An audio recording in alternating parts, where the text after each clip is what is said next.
नमस्कार मित्रांनो, मी डी.बी. पाटील आपल्या सेवेत पुन्हा महत्त्वाचा मुद्दा घेऊन आलोय.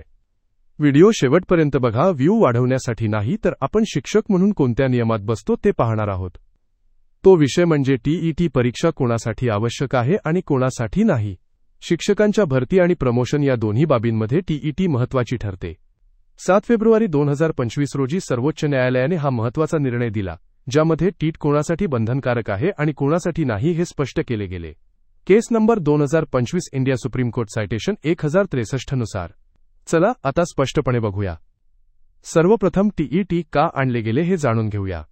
शिक्षकांची गुणवत्ता टिकवण्यासाठी, देशभरात एक समान निकष ठेवण्यासाठी आणि प्रत्येक विद्यार्थ्याला दर्जेदार शिक्षणाचा हक्क मिळावा म्हणून टीईटी अनिवार्य करण्यात आले.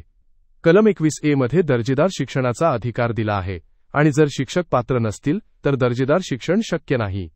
त्यामुळे शिक्षक प्रशिक्षण संस्थांना शिस्त लावण्यासाठी आणि विद्यार्थ्यांच्या हितासाठी टीईटी लागू करण्यात आले.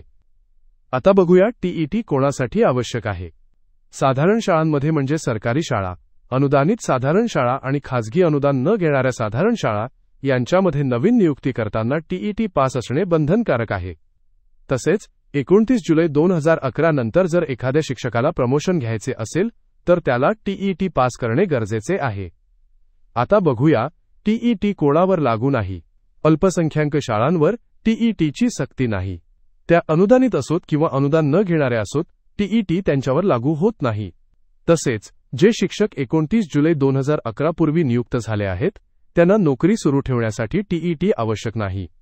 मात्र जर असे शिक्षक साधारण शाळेत प्रमोशन घेऊ इच्छित असतील तर त्यांना टीईटी पास करणे आवश्यक आहे. आता आपण प्रमोशनची 2 उदाहरणे घेऊया. पहिले उदाहरण म्हणजे जर एखादा प्राथमिक शिक्षक असेल आणि त्याला माध्यमिक वर्गात म्हणजे 6वी ते 8वी शिकवायला नेमणूक हवी असेल तर ते प्रमोशन आहे आणि या प्रमोशनसाठी साधारण शाळेत टीईटी पास असणे आवश्यक आहे.